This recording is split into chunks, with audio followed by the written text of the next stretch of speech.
सातो बहिनिया लगावेली मेहंदिया, सावन के पावन महीनवाना। सातो बहिनिया लगावेली मेहंदिया, सावन के पावन महीनवाना। केही बोवावेला लाली मेहंदिया, लाली मेहंदिया हो लाली मेहंदिया।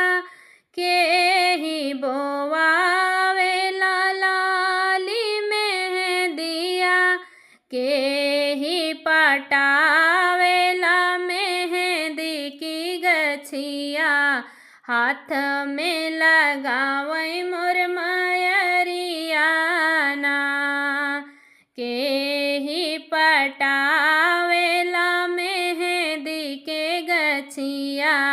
हाथ में लगावई मोर मयरियाना। ब्रह्मा जी बोवावेले लाली मेहंदिया, लाली मेहंदिया हो लाली मेहंदिया। ब्रह्मा जी बोवावेले लाली मेहंदिया, सरस्वती पटावेली मेहंदी के गछिया।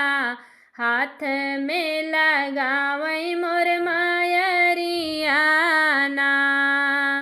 सरस्वती पटावेली मेहंदी की गछिया। हाथ में लगावई मोर मयरियाना।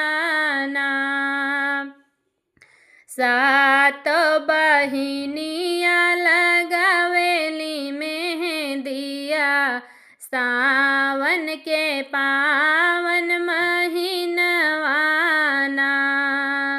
सातो बहिनिया लगावेली मेहंदिया, सावन के पावन महीनवाना। केही तोड़ेला मेहंदी की पतिया, मेहंदी की पतिया हो मेहंदी की पतिया।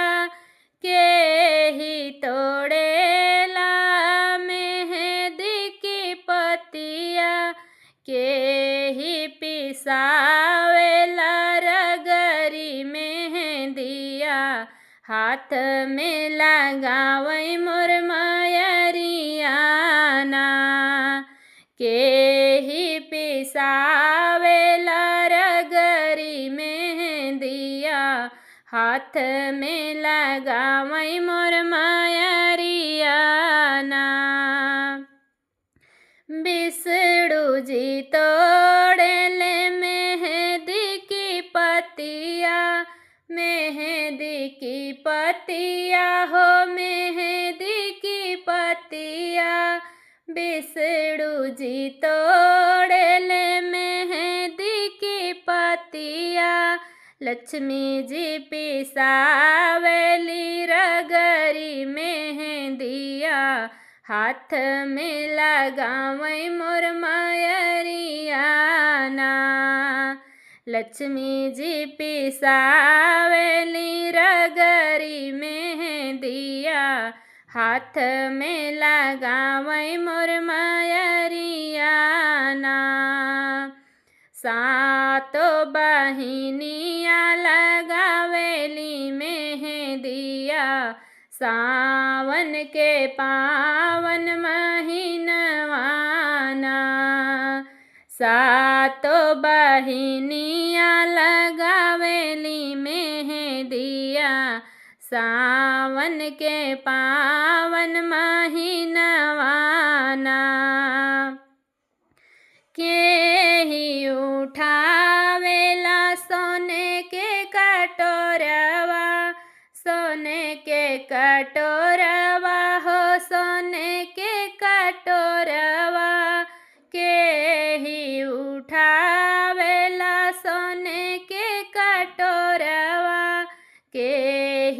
लगावेला माई की हथेलिया, हाथ में लगावै मोर मयरिया ना। के ही लगावेला माई के हथेलिया, बैठी के अढ़उल की छैया ना। सीता जी उठावेली सोने के कटोरवा, सोने के कटोरवा हो सोने के कटोरवा।